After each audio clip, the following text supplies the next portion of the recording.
Welcome to LiveDaf, your online Daf Yomi Shir.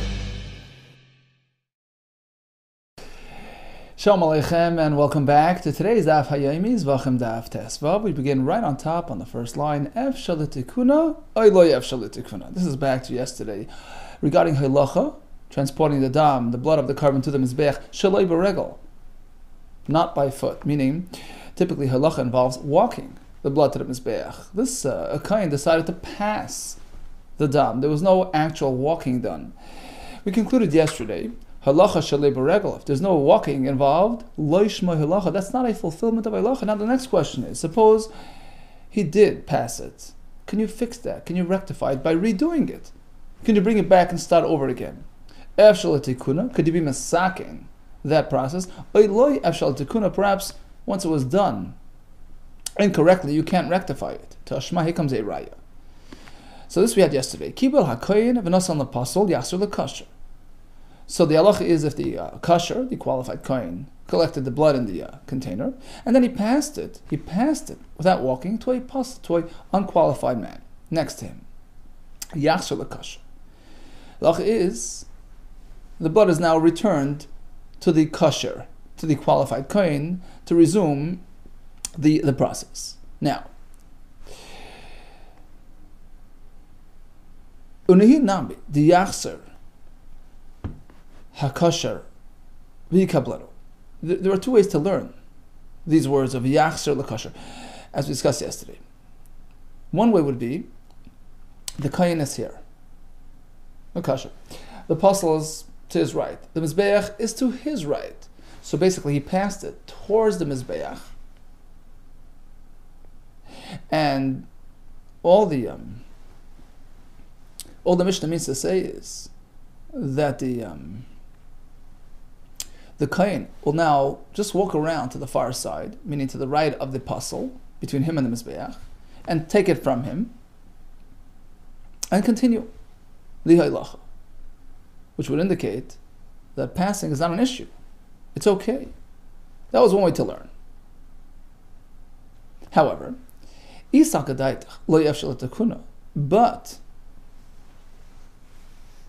if we work with a system that a different perspective in the Mishnah, our understanding of the Mishnah is that halacha shalei beregel does not work.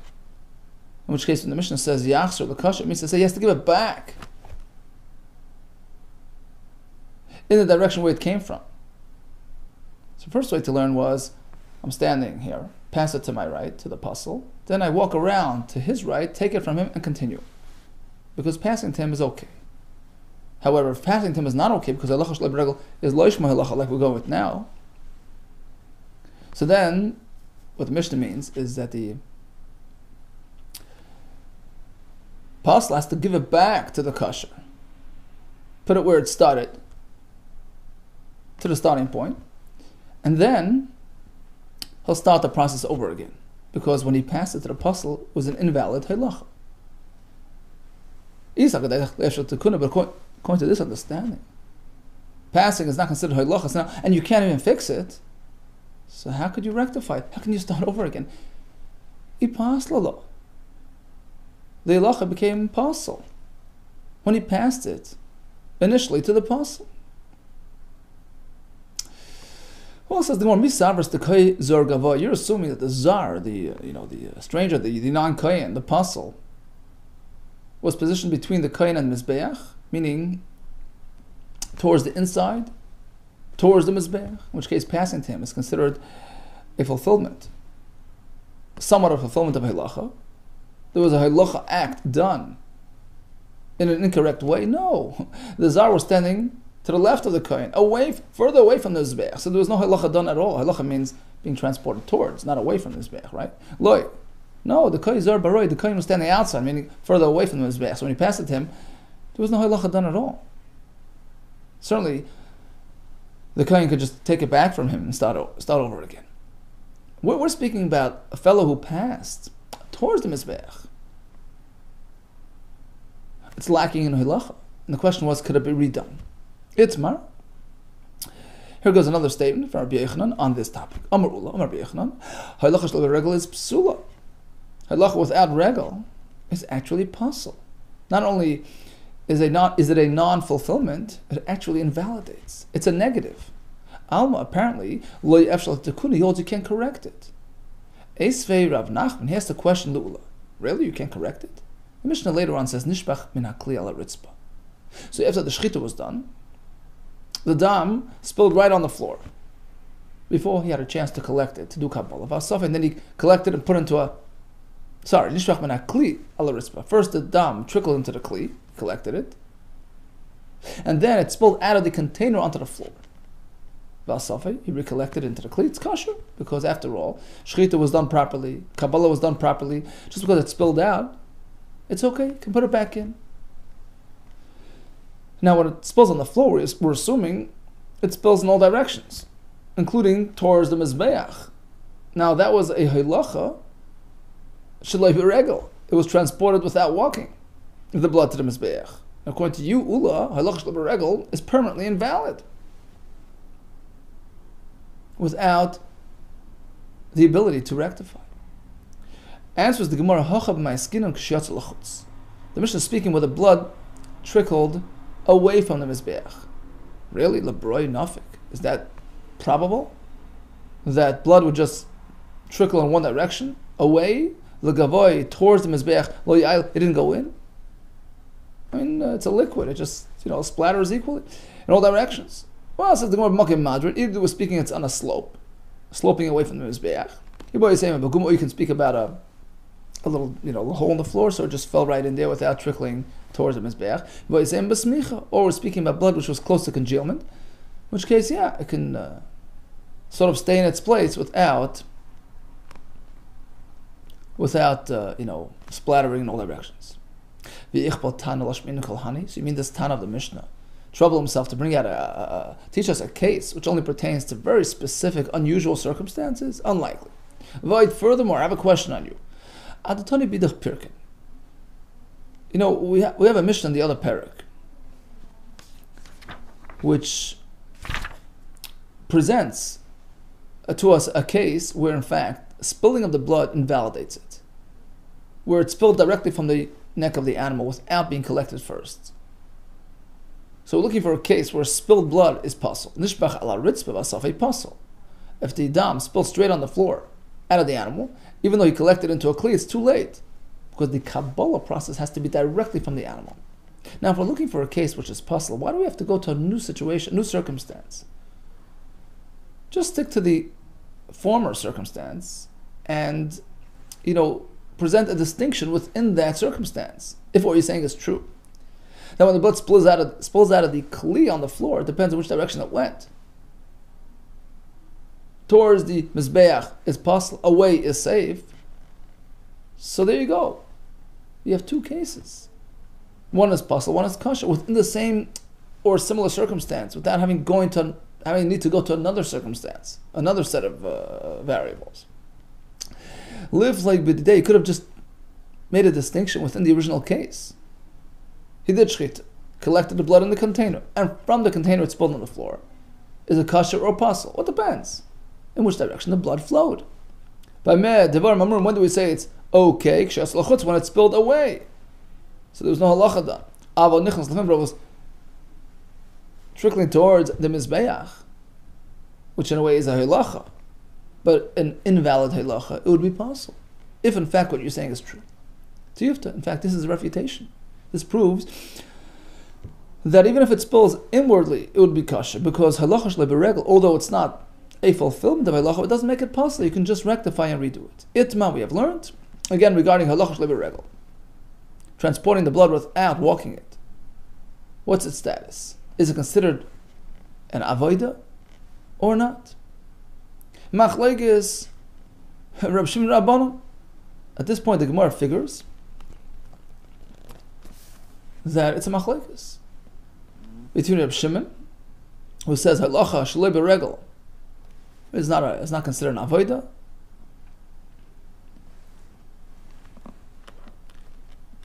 and according to the Rabbanon, it's okay. It's considered halacha.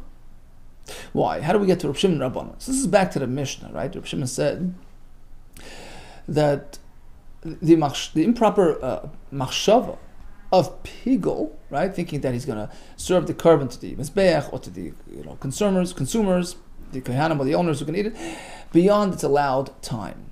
That makes the korban pigul. If one eats it, he gets kares. Rav Shimon says it applies to shchita. So during the shchita, if he thinks it impacts, likewise Kabbalah, Zrika, but not halacha. And the Gemara figures at this point that the topic of discussion is halacha shlei b'regel, halacha without walking. On that, Rav Shimon says it's not really a proper halacha, and therefore machshava does not impact it at all.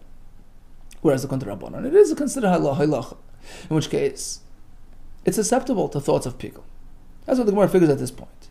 But halacha rabasi, when it's a grand, proper walking halacha, all agree it's a proper halacha, of course. Kuli amale pligi de psul. Everybody agrees that korban becomes pasul if there is pigul taking place at that juncture, because it's a proper avodah. And an avodah which was inundated with pigul thoughts makes pigul. Ki pligi b'halachas u'trasim machlekes revolves around a minor halacha, meaning a passing halacha, without having walked. Rav Shimon says it's not reckoned as an avodah, in which case it's not susceptible to pigul thoughts. Rabbanan say it is. So that's what we figure at this point. The more later will change and conclude that, according to Rav Shimon, any halacha is not susceptible to pigul because it's not inevitable, it's not essential, like we learned the other day. But at this point in the Gemara thought that the machlekes revolves around our question today. Halacha shlo b'regel. Is it? Halacha, is it not? Mechaku, they laughed on it. Mechaku Allah b'marav in the West, in Eretz Yisrael, they challenged this interpretation. They negated it. If according to Reb Shimon, halacha shlo b'regel doesn't qualify as an avodah and is not susceptible to pigul thoughts, we're going to have a problem on our hands. A chatas ha'if, a bird chatas. So after they do a malika, which is like a shchita with his thumbnail, Kain takes the bird and then waves it towards the mizbeach and allows the blood to sprinkle on the mizbeach. So during that act of haza'ah, we know for sure pigul is certainly impactful at that point. It's susceptible to pigul. In fact, the haza'ah of the chatas ha'oived, its primary step of avodah, that actually brings kapara. It's like the zrika by a korban, right? Now, according to Reb Shimon, if merely passing towards the mizbeach is not considered an avodah, so how do you ever have pigul by chatas ha'oived regarding the haza'ah, the sprinkling stage? Ela chatas ha'oived the psula ba machshava, regarding a machshava of pigul impacting a chatas ha'oived during the haza'ah. Little Reb Shimon, according to Reb Shimon, how's that going to happen? There's no point in time for it to attach itself to the korban. Look, let's break down the process here. Either chashav Allah, if perhaps the machshava of pigul was applied on the korban mikami delay pukdam, before the blood left the bird. So while he was waving it, even though he was waving it towards the mizbeach, which is like a halacha because he's taking, but like klumi, there's nothing going on. It's not halacha because it's halacha shlei b'regel. It's just passing. It's just a motion towards the mizbeach. It's not yet hazah because the blood is still in the bird. Oh, maybe after the blood left the animal, that's too late. It's out of his hands. The mitzvah of hazah has been fulfilled and completed. So there's no point in time where pigul can attach itself to hazah of chatas ha'oif. Before the blood left, that's halacha shlei b'regel. After the blood left, it's too late. My question, what's the problem? Dilma mit the parish ba'adamat l'mizbeach. Perhaps while the blood is mid-flight, mid-air, from the moment it leaves the bird until it reaches the mizbeach, although it's already out of his hands, but it is considered a fulfillment, a realization of his act of hazah, and it's not really complete until it reaches its destination, i.e. the mizbeach. So during that juncture, he can think pigul, and his pigul will impact the korban. As we find, the Rabbi Yirmiyah asked Rabbi Zera. He asked a question, interesting question, typical of Rabbi Yirmiyah's questions. Hayamaz, a kain did hazah Okay, which means to say he had the blood sprayed toward the Mizbeach. V'nikta yada shel mazer. And unfortunately, his hand was removed while the blood that he had just sprayed a second ago was still en route, mid-flight. V'nikta yada shel mazer. Actually, dam laver Mizbeach, before the blood reached the airspace of the Mizbeach. Mao. What is the status of that carbon? Shall we say? What do you mean? When he did his act, he was unblemished. He could just walk away, he's done. Or no, his act isn't complete until the blood reaches the Mizbeach. If he became a blemished kohen in the interim, it invalidates the process. And guess what? That's the right answer. He told him, Psula, it's possible. My time, you know why? He's a v'nasan b'inan. Pasuk says he has to spray v'nasan, have it arrive. Nasan means to apply it directly. So although he's just spraying it, it's similar to the act of a nasan, which means direct application. It means to say that he's not done until the blood reaches the mizbeach. So that's an answer to our question regarding the machshava of pigul as well. Where? When? While the blood is mid-flight. In which case the act of hazah is in play. In which case it's susceptible to pigul.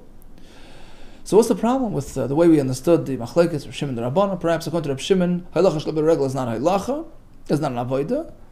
And regarding the pigul of chatasayif, we figured it out. Ki osra of papa, when they came from the yeshiva in Beirav, Amri, they explained what the issue was. Amri haynu chucha, let us explain to you why in the West they weren't happy with this explanation. There's no machlekes. When the kohen is actually walking the blood, all agree it's considered an avoida, in which case it's susceptible to pigul. Let's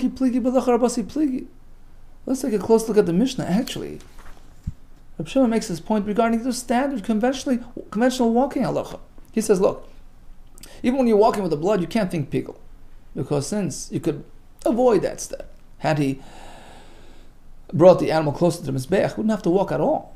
So it's not considered an essential element of the avodah, in which case it's not susceptible to pigul. So clearly they're discussing even walking halacha. It's not a specific question of non-walking halacha like you have suggested. Ella, you're right, says the Gemara. You're right. But halacha zutrasi, if it's a non-walking halacha, just a passing halacha, kulam lepligi, all agree.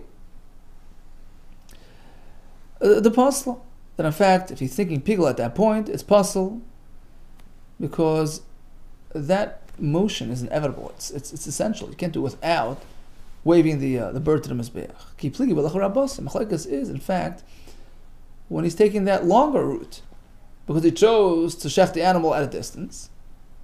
So that route that he's walking on is really halacha, but it's not an essential halacha. On that we have a machlekes. Reb Shimon says pigul doesn't impact it. Rabbanan say it does. Continues the Gemara. Haylichai zar v'chzir hikayin v'chazar v'haylichai. I got an interesting case regarding a regular walking halacha. So we discussed halacha shlei b'regel. It's not good, but you can actually rectify it. Now we're going to discuss a regular halacha. Problem is, a non-kohen did it. Halacha zar. Halacha was executed by a zar, a non-kohen. The kohen got a hold of him and said, what are you doing? Took the blood from him and went back to the starting point. And then the kohen, in fact, walked into the mizbeach. Can you rectify a halacha b'regel, a full halacha that a zar did? See, here it's worse than halacha shlei b'regel, which we concluded you can fix up, because that was just an absence. It wasn't done properly. There was no halacha done. So you can just redo it properly. Here, in a way, it's worse. Perhaps. Because it was a full-fledged halacha. He walked the blood. Problem is, a zar did it. Perhaps that's a negative factor. It's a psul. You can't undo it. Pligiba, in fact, it's a machlekes between Bnei Rabbi Chia, Rabbi Yana. Echad Amar Kasha. One says it's okay. You can fix it up. Echad Amar Apostle. Other one says no. Once it's done, it's possible. Mar Sava Efshal Tekuna. One sheet said it's okay. You can rectify it. Because after all, halacha is very different than the other steps of the process. It's just transportation. So you can undo it. Once I put it back to the starting point, I undid the experience. So I can redo it and fix it. Umar Shita says no. Once it was done wrong, it's too late. Now comes another case, which is actually exactly the opposite. It started properly with a kohen. The kohen walked it to the mizbeach. Now he decided to come back. So he walked it back to the starting point. Now a zar, for some reason, grabbed the container and walked it to the mizbeach. So he pretty much undid a proper halacha executed by a proper kohen. So perhaps now the tables turn. It's exactly the opposite of the previous halacha. Amar of Sim Brachil. Yeah, l'divrei hamachshir. The opinion that in the first scenario would okay it, because the kohen there rectified what the zar did. So we look at what happened last. So in this case, paisel. In this case, it would be invalidated. He would make it paisel because the final act was done by the zar. On the other hand, divrei paisel, the opinion that held that in the first case, you can't rectify. You look at the initial halacha, which was done by a zar, so it's paisel. In this case, just the opposite, machshir. He'd be okay with it because the initial halacha was done by a kohen. Rav Amar says no, here it's worse. Full divrei paisel, even according to this opinion, who held that in the first case it's possible because we look at the initial. So you think in this case it's kosher because the initial was done by the kohen? No, paisel would be paisel in this case. My time, you know why? Fact is, where's the blood right now? At a distance, far away. It's way back where it started. So they have to bring it in. Inevitably, you have to transport it. And that has to be done by a kohen. So although technically it was unnecessary, it could have been unnecessary had the kohen left it by the mizbeach, but not the zar. Well, the kohen brought it back to its starting point. Just start the process over again. You have to bring it back. And this is in fact necessary. And it qualifies as proper halacha. It has to be done by a kohen, otherwise it's possible. Amar Rav Yirmiyah, Rav Ashi, Hachi Amar Rav Yirmiyah midifti. He told us like this. This new idea that we ignore theory, we have to look at what's happening in practice. Tzarech lamtuye, this svara of tzarech lamtuye, is really a machlokes between Rabbi Lezer and Rabbanan back in the Mishnah. This non of a Mishnah. Rabbi Lezer Aimer. So at this point we had two shittas regarding the status of halacha vis-a-vis pigel, susceptibility. Rabbanan say halacha is susceptible to pigel. Rabbi Shimon says pretty much not, because it's not essential, you can just do without it. Rabbi Lezer takes sort of a middle route. Rabbi Lezer Aimer, it depends. If it's a necessary walk, fine. If it's an unnecessary walk, then it's not susceptible to pigel. If he's walking where he needs to walk, towards the mizbeach, so it's a proper halacha. Machshava peiselas, so a machshava impacts it.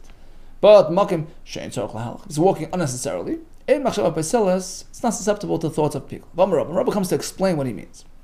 All agree. There's no question. Kibla b'chutz.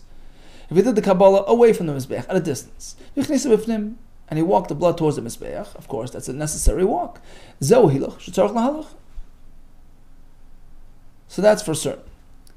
On the other hand, kibul b'fnim. Let's say the Kabbalah was done close to the mizbeach. He decided to walk it away from the mizbeach. Zeu hiluch shein tzarich lahalach. That's an unnecessary walk, which according to all shittas, Rabbi Lezer and the Tanakama, it doesn't really count. Lo nechol g'machlekes is in our case. Ella sheich nisa. Initially, he transported it toward the mizbeach. Fine. And then he took it away. And now the blood is situated at a distance. You have to bring it back in. But you didn't really have to, had you left it by the mizbeach.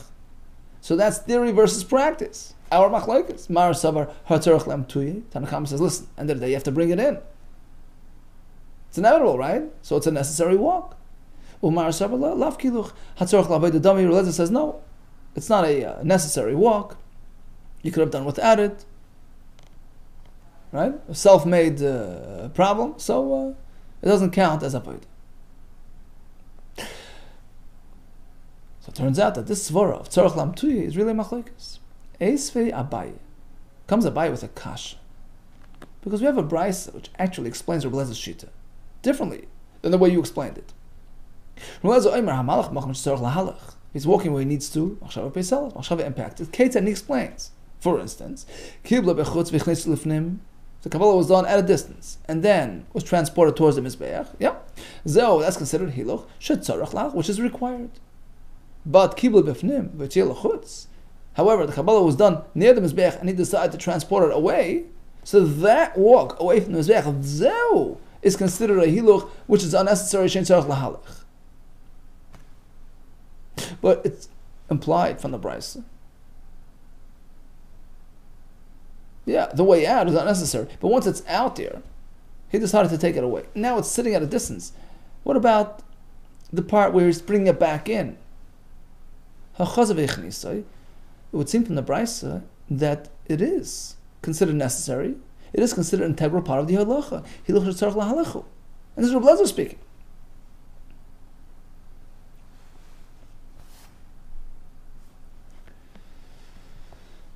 So clearly all agree that the walk back from the distant location, irrespective of the reason, of the circumstance of how it got there, it's unnecessary. It's irrelevant. It's irrelevant. Fact is, now it's necessary to bring it back. And it's considered halacha, as per we explained earlier. He says you're right. So Rava tells Abaye, Tanya. Okay, if he found it in a brisa, Tanya. Okay, I accept the brisa. Let's move on. Okay, so in a nutshell, we discussed halacha, which is preferably done beregel. Otherwise, it's not really a proper halacha and could be redone. Regarding a zar doing halacha, well, that's certainly going to be puzzle. And the question is, can it be fixed up? Then we concluded that we see from the brisa, we see from that basically we have three shittas. Tanakama says that pigul can apply itself to any aspect of halacha. Reb Shimon says typically pigul doesn't apply to halacha because halacha could be avoided. You can just bring the animal near the mizbech and bypass the whole halacha step. Reb Elazar strikes sort of a compromise. If it's a required halacha, such as bringing it towards the mizbeach, yeah. But if it's away from the mizbeach, then it doesn't really count for halacha and is not susceptible to pigul. So that's the third shita. And actually, it would seem like it's a third shita, but Rashi learns that actually Rabbi Elazar is explaining the Tanakama. Tanakama himself was submitted to that distinction between necessary walks and unnecessary walks. So at the end of the day, we only have two shittas. Reb Shimon says basically halacha is never susceptible to pigul because it's something that can be bypassed, whereas the other shitta, Reb Elazar and Tanakama holds, depends if it was a necessary walk or not. Says the Mishnah. Here comes a list of individuals who are not really qualified to do the avodah, to process a korban, to work in the mikdash, even if they're kohanim, as we're going to see from the psukim. And in fact, not only shouldn't they be there, but if they do proceed and they do avodah, do work, the korban becomes possible, disqualified, becomes mechulal, becomes mundane, becomes affected by their involvement. Kol hazevachim shekiblu daman. So we know that typically anybody can do shchita. That's why the starting point here is Kabbalah, which is step number 2. That is considered bona fide avodah. So all the karbanis whose blood was collected by the following individuals: Zar was a non-Kayin, Oinein, even a Kayin, but he just experienced a death of a close family relative. So on the day of, he's called an Oinen, he should not be engaged in work. Tvul Yaim, a Kayin who was Tamei, now immersed in a mikveh and is awaiting sunset, so he's partially impure. Or he's still awaiting his karbanis. He became tar, but he has to finish the process of purification by bringing his karbanis. Hasn't done that yet. A Kayin who's missing his full attire. He hasn't rinsed his hands and feet prior to work. Aral, he didn't experience a bris. Tamei is impure. Yoshib, he's in a seated position. You have to be standing when you serve Hashem. If he's standing on a kli, on an animal, on this fellow Kohen's foot, he's not actually in contact with the floor of the Beis HaMikdash, pasal, in all these cases, it disqualifies the carbon. Kibul b'smal pasal. Likewise, if he collects the blood with his left hand, it's pasal. Shimon Machshir, Shimon says it's okay, left is okay. Zar Minol says, how do we know that a Zar shouldn't be engaged in Avodah? Tani Levi, but a pasal Dav b'nei Yisrael, Alarm Rabban Nasru, Mikacha b'nei Yisrael. So the pasuk here is telling the Kehanim, be careful. Don't work when you're tummy. Keep away. Binazir means to keep away, separate. Mikacha b'nei Yisrael from the karbanis of b'nei Yisrael. Now b'nei Yisrael sounds like the males. Karbanis which were brought by male owners. Implying that female carbon owners, well, their carbon doesn't have to be done properly. Really? Even a kohen whose tummy can engage in a carbon of an isha? B'nei Yisrael, the word b'nei Yisrael, l'mutim, how is it coming to exclude? Ilim l'mutei noshim, the carbon of women.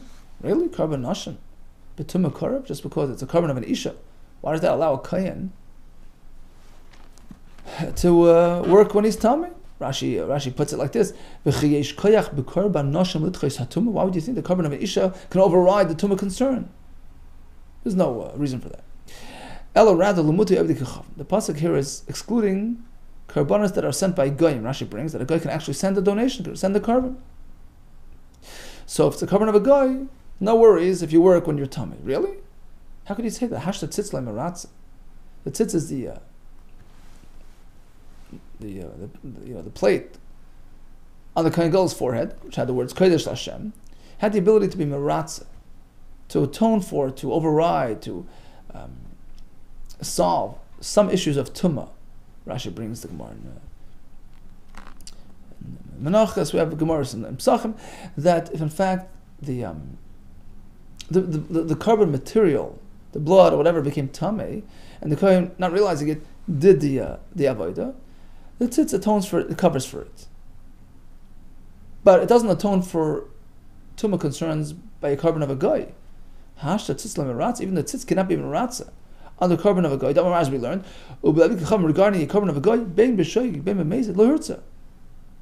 If they process this carbon when it was tummy, whether it was intentionally or not, there's no ritzit tzitz. The tzitz doesn't cover for it. So if that's the case, how can you fathom, how can you suggest b'tumah karav that a kohen who's personally tummy can process the carbon of a goy? Rashi explains, the tzitz never covers for personal tumah. At most, tumah pertaining to the material of the carbon. And even that doesn't work by a goy. Certainly, it won't cover for the tumah on account of the kohen who's actually serving, which never is an option. So that option is off the table. So what then does the pasuk mean? V'yinazir mikosh b'nei Yisrael. The pasuk means like this. It's coming to warn. It says Rasha. The pasuk is also coming to warn a zor b'nei Yisrael. Keep away from karbanos. It's not your business.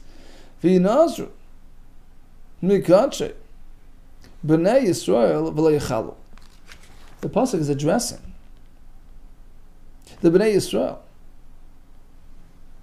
V'yinazir, the b'nei Yisrael should separate themselves. Keep away. Keep a distance from the karbanos. That's the kohen's business, not your business. Otherwise, the carbon will become mechulal and pasal. Okay? Here's a source that a zar has no business doing avoid, and if he does, it becomes pasal. All the best to you, and